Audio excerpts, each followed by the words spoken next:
She entered the diner quietly, just another customer hoping for a warm meal and a peaceful evening. Her military jacket bore the insignias and medals of a decorated veteran, a testament to her years of service. She expected nothing more than a hot plate and some solitude. What she got instead was a storm of disrespect that no one could have foreseen. It began with whispers, subtle at first, then louder, morphing into disdainful looks and muttered remarks. Then the manager approached her, his voice laced with false politeness that barely hid his contempt. Before the room full of diners, they treated her with a cruelty that no one who had risked their life for their country should endure. But how she responded, no one could have anticipated. Natalie Brooks had survived the unimaginable. At 34, she was an Army veteran who had completed 2 tours overseas. Returning to her hometown of Fairview, Texas, she sought to rebuild her life far from the battlefields of the Middle East. The traumas of war left deep scars, some visible, others not, but Natalie stood tall, proud of her service. Her medals were not just decorations. They represented sacrifice, loyalty, and courage. However, not everyone back home shared her pride. One brisk Saturday evening, Natalie decided to visit a newly opened bistro in downtown Fairview. Known for its upscale charm and touted as a pillar of Southern hospitality, the restaurant promised an inviting experience. As she stepped in, the aroma of freshly baked bread and grilled steaks greeted her. But so did something far less welcoming: the stares. At first, Natalie thought the glances were out of admiration for her uniform. But the whispers told another story. "What's she doing here? Looks like someone's lost," a diner muttered to their companion. Natalie ignored it, her resolve unshaken. She had faced far greater challenges in the past. But as she approached the hostess stand, the cold reception hit her like a wave. The hostess, a young woman with a polished demeanor, didn't bother to meet Natalie's eyes. "We're full tonight," she said curtly, her tone as icy as her smile. Natalie's eyes darted around the half-empty restaurant, spotting several unoccupied tables. "I can see open tables. Are you sure?" The hostess gave a dismissive shrug. "We have reservations for those." Natalie sensed something deeper than simple rudeness. Before she could say more, the manager approached, a tall man with a practiced air of authority. His expression was smug, his words sharper than necessary. "I'm sorry, ma'am, but we maintain a certain atmosphere here," he said, his eyes lingering on her uniform. "I think you'd be more comfortable somewhere else." Her jaw tightened as the words landed. Somewhere else? The implication was clear. She wasn't welcome. Natalie took a moment to gather herself, glancing at the diners who pretended not to notice, yet seemed eager to see her leave. With a composed expression but a storm brewing inside, she turned and walked out. But Natalie wasn't one to accept injustice quietly. That night, as she sat in her modest apartment, she drafted a post for social media.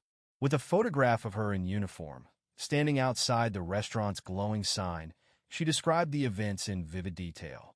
Her message was powerful. This is how veterans are treated in their own country. This is the price of serving with honor. Her post resonated like a wildfire. Within hours, it gained traction, shared and commented on by thousands. Fellow veterans, activists, and everyday people joined the chorus of outrage. "How dare they?" one comment read. "This isn't just about you. It's about all of us," said another.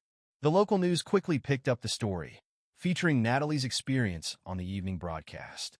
Viewers saw her standing resolutely in her uniform, recounting the humiliating ordeal. The story struck a nerve, sparking heated discussions across social media and in public spaces about respect for veterans and the hidden discrimination they often face. Days later, the restaurant became the center of protests. Dozens of veterans, activists, and community members gathered outside with signs demanding accountability. Their presence was a powerful image. Soldiers who had faced danger abroad, now standing firm against injustice at home. Natalie wasn't content with just public backlash. She partnered with a local advocacy group to file a legal complaint against the restaurant, citing discrimination. As news of the lawsuit spread, the restaurant's reputation crumbled. Customers canceled reservations. Online reviews plummeted, and public sentiment turned sharply against them. Months later, Natalie won the lawsuit. Instead of pocketing the settlement money, she chose to establish a non-profit organization, Resilient Horizons, dedicated to supporting veterans who faced similar injustices.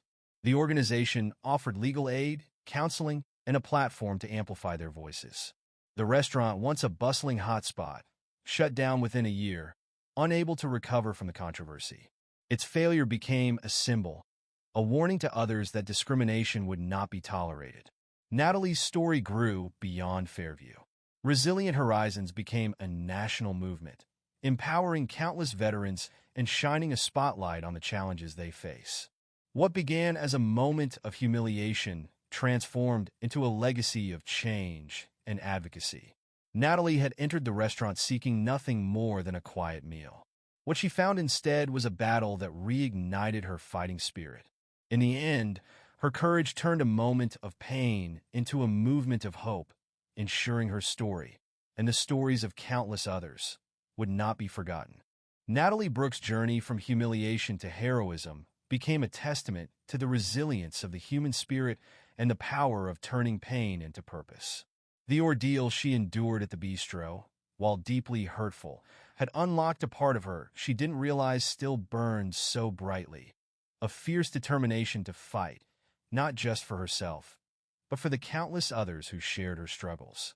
And as her movement gained momentum, the world began to take notice. Resilient Horizons didn't just advocate for veterans, it became a lifeline. It hosted workshops, provided legal representation, and offered mental health resources for those grappling with the invisible wounds of war and the often overlooked battles they faced at home.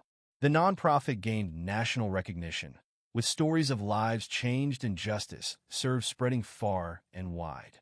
Veterans who had felt abandoned finally found a voice, a sense of belonging, and a network of unwavering support.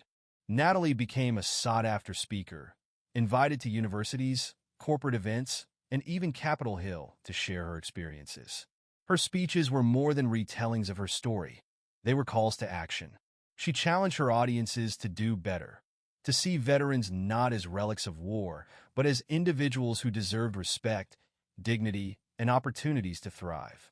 Her words inspired legislation aimed at improving workplace protections for veterans and addressing systemic discrimination.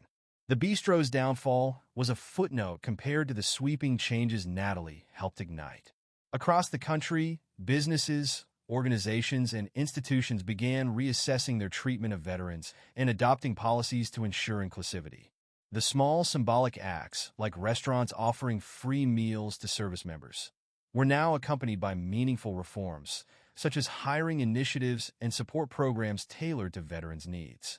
The ripple effect of Natalie's actions reached further than anyone could have imagined. But her greatest achievement wasn't the national attention or the systemic changes. It was the individual stories of hope she encountered along the way.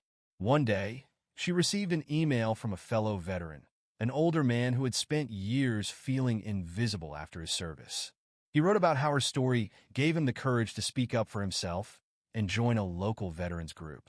"You reminded me that I'm not done fighting," he wrote. "Not for my country this time, but for my own dignity." These moments reminded Natalie why she fought so hard. The medals on her uniform once symbolized her bravery on foreign soil. But now her true honor came from knowing she had created something lasting, something that mattered. Years later, Resilient Horizons would stand as one of the nation's leading veteran advocacy groups, a testament to the idea that even the smallest acts of defiance can ignite massive change. Natalie's story became a reminder that battles aren't confined to war zones. They exist wherever there is injustice, and victory is achieved not by tearing others down, but by lifting others up.